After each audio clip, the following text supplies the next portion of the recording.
Good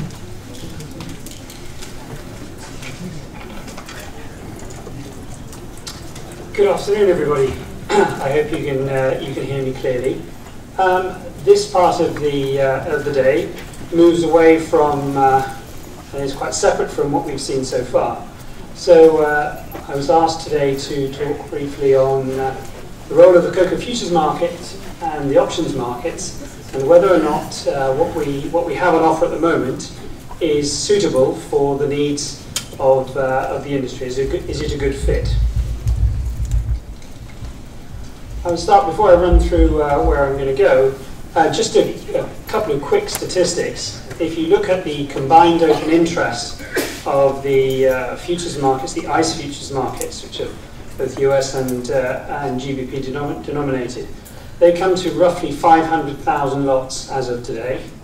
And a statistic which is probably less well known is that the option open interest for the same two markets is actually running at 600,000 lots.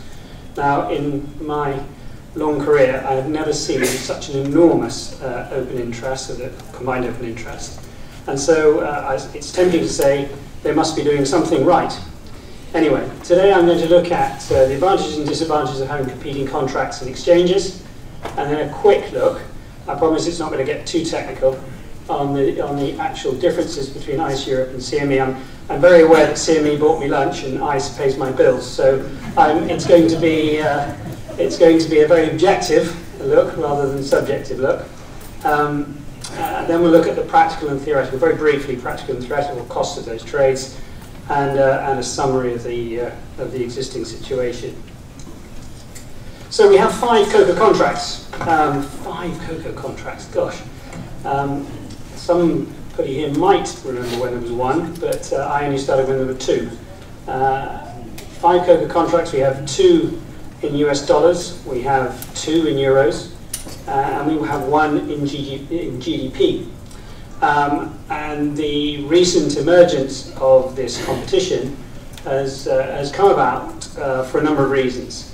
The first one is it was the desire expressed by some members of the industry for a euro-denominated contract to mitigate the GBP-euro FX risk.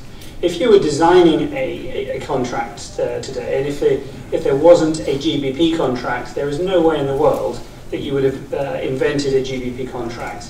With the importance of Europe as a consumer, with the importance of the link between the euro and the CFA to West Africa, it would be a far more sensible denomination to have a cocoa contract expressed in euros.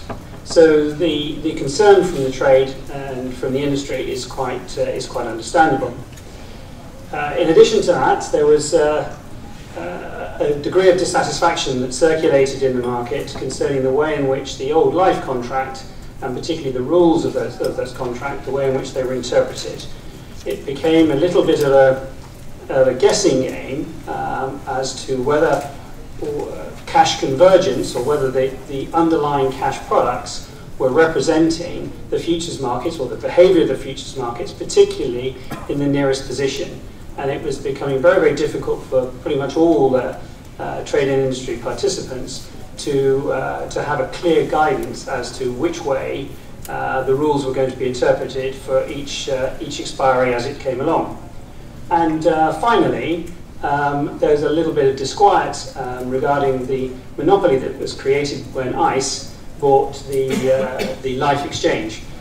So basically both cocoa contracts, the US denominated US contract and the GBP denominated European contract, are run by the same organisation.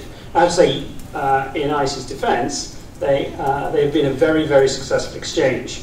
And it is the disquiet that came from certain areas was really nothing to do with ICE as an exchange, but just to do with the pressures and some of the discomforts that come with any kind of monopoly, however benevolent it might be.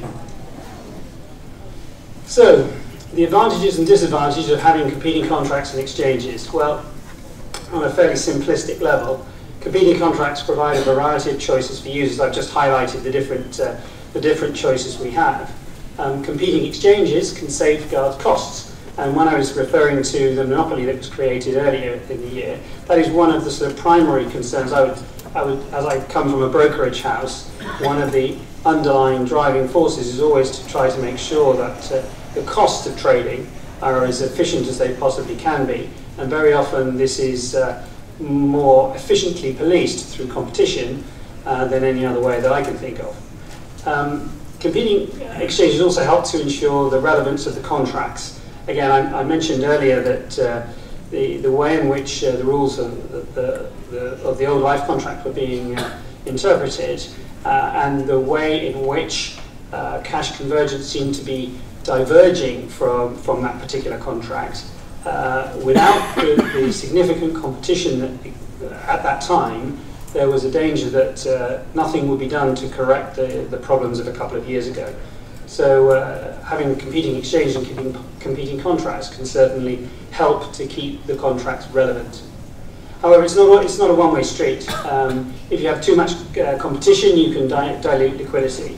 Liquidity is the lifeblood of any futures and options market. And if we were, for instance, to have a division, say, into 5 of all the 5 competing contracts at the moment, I would suggest that none of them would have sufficient liquidity for the industry needs as they are. The other disadvantage is differing regulatory jurisdictions can lead to regulatory arbitrage, which simply means you can get people setting up in different jurisdictions and avoiding the rules and regulations that particular exchanges or particular governing bodies, ruling bodies, might wish to impose upon those particular exchanges. And finally, if you have competing exchanges, and if you're trading 2 different exchanges, you don't get any initial margin offsets, initial margins being the amount of money you have to put up as a deposit if you wish to trade a futures or an options contract. Now, what I'm going to look at now is, I'm going to be fairly quick,